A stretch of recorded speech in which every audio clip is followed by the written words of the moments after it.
हाँ नमस्ते नीरज। सर। नमस्ते भैया। कैसे हो सर? मैं वैसा ही हूँ। तेरा चु, तेरा चूरमा अभी तक आया नहीं।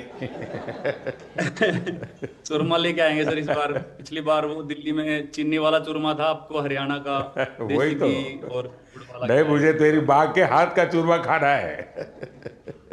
पक्का सर। जी बताइए। बिल्कुल सर, हम भी अभी बाहर हैं जर्मनी में और ट्रेनिंग बहुत अच्छी चल रही है। इस बार मैं काफ़ी कम कंपटीशन खेल रहा हूँ क्योंकि बीच बीच में मुझे एक इंजरी हो रही है। पर अभी काफ़ी बेटर है। अभी कुछ दिन पहले मैं फिनलैंड में कंपटीशन खेला था और वो काफ़ी अच्छा रहा। और एक महीना है हमारे पास ओलंपिक्स के लिए और ट्रेनिंग बहुत बढ़िया चल रही है। कोशिश कर रहे हैं कि अपने आप को पूरा फिट करके जाएं पेरिस में और 100% दें सर अपनी कंट्री के लिए, क्योंकि 4 साल में आता है। मैं ये सभी एथलीट्स को ये बोलना चाहूँगा कि 4 साल में मौका मिलता है और अपने अंदर घुस के उस चीज़ को निकालें कि क्या वो चीज़ है जिससे हम अपना बेस्ट दे सकते हैं। क्योंकि मेरा टोक्यो मेरा पहला ओलंपिक्स था और पहले ओलंपिक्स में ही बहुत ही अच्छा रिजल्ट रहा, गोल्ड जीता देश के लिए। और उसका रीज़न मैं मानता हूँ कि यही है कि मन में डर नहीं था, निडर होके खेला और बहुत ही बिलीव था खुद पे कि ट्रेनिंग बहुत अच्छी हुई है। और मैं सभी एथलीट्स को ये बोलूँगा कि वैसे ही खेलें, किसी से डरने की घबराने की जरूरत नहीं है, क्योंकि वो भी इंसान है। कई बार हमको लगता है कि शायद यूरोपियंस ज़्यादा स्ट्रांग है या फिर यूएस के एथलीट या दूसरी कंट्रीज के ज़्यादा स्ट्रांग है, लेकिन वही है कि अगर हम खुद को पहचान लें कि हाँ हम इतनी मेहनत कर रहे हैं, अपने घर बार को छोड़ के इतनी दूर हैं, तो कुछ भी पॉसिबल है जी।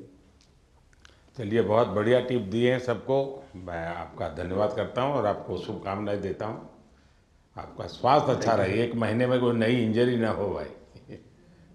बिल्कुल सर, वही कोशिश कर रहे हैं। देखिए साथियों, आपने देखा होगा कि दो तीन बातें बहुत अच्छी निकली, क्योंकि आप जो अनुभवी लोग हैं उनसे जो जानने को मिलता है उसकी एक अहमियत होती है। जैसे आपको बताया गया कि भाई वहाँ के तामझाम में डूब मत जाना, खो मत जाना, ये बहुत सही है जी।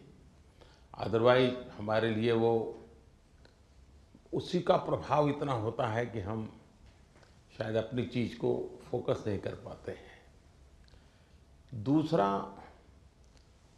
परमात्मा ने हमें एक कद दिया है। बाकी खिलाड़ी हमसे बड़े कद वाले होते हैं, लेकिन हम पक्का मान के चले, यहाँ कद का खेल नहीं है जी। यहाँ कौशल्य का खेल है, आपकी टैलेंट का खेल है।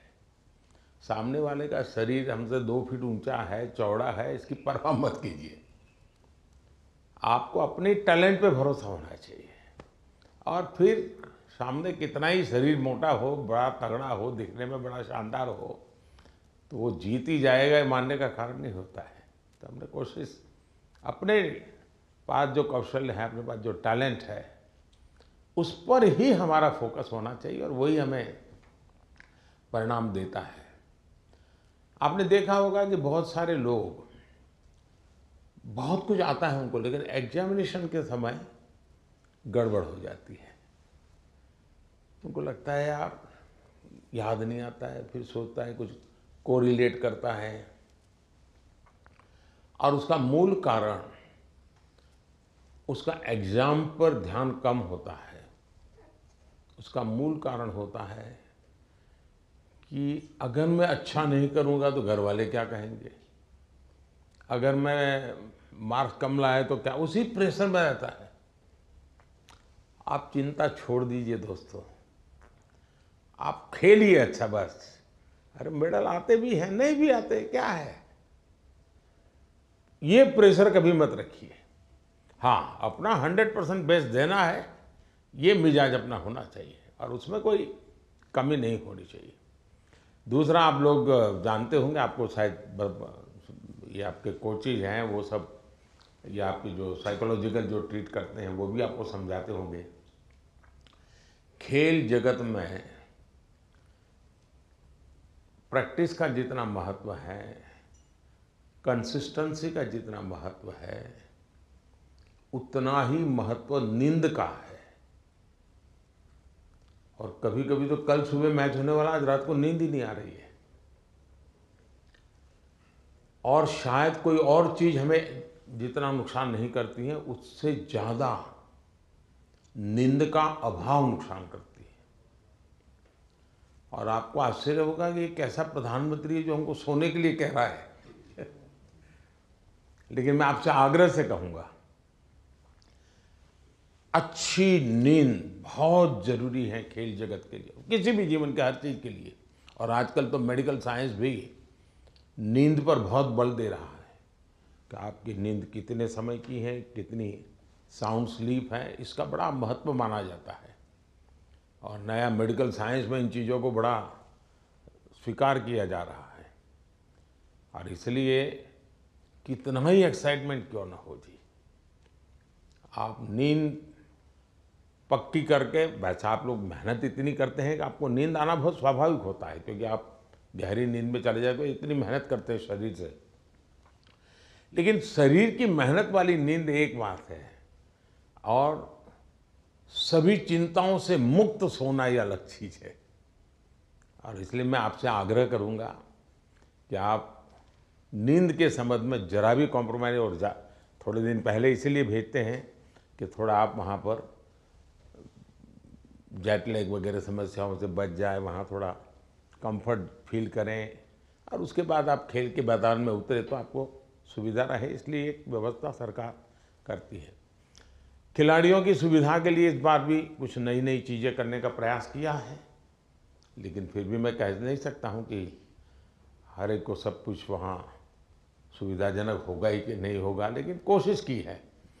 इन दिनों हम वहाँ के जो भारतीय समुदाय है उनको भी जरा एक्टिवेट करते हैं, उनको मोबिलाइज करते हैं, जरा आप भी हमारे खिलाड़ियों के साथ जरा जुड़िए। कुछ डिसिप्लिन रहती है, इसलिए उतने तो निकट नहीं रह सकते, लेकिन फिर भी वो ख्याल रखते हैं, चिंता करते हैं। जिसका खेल पूरा हो जाता है उसकी तो भरपूर चिंता करते हैं। लेकिन हम कोशिश करते हैं कि एक प्रकार से आप लोगों के लिए कंफर्ट रहें, असुविधा ना हो, और आप लोग अच्छा परिणाम लेकर के आए। मेरी तरफ से आप लोगों को बहुत बहुत शुभकामनाएं हैं, और मैं आप लोगों का फिर से एक बार इंतज़ार करूंगा जब आप 11 अगस्त को तो सारा खेल पूरा होगा। आप में से लोग जल्दी जाएंगे, जल्दी आएंगे, ऐसा तो क्रम रहता है, लेकिन मैं कोशिश करूंगा कि 15 अगस्त को एक बार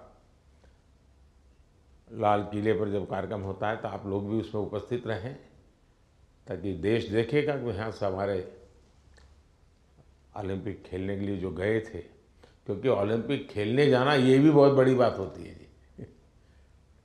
खेल में क्या करके आते हैं वो तो उसमें 4 चांद लगा देता है, लेकिन देश के अंदर इतना सारा खेल जगत के लोगों का होने के बाद आप में से खेलो इंडिया से निकल कर के खिलाड़ी बने ऐसे कितने हैं?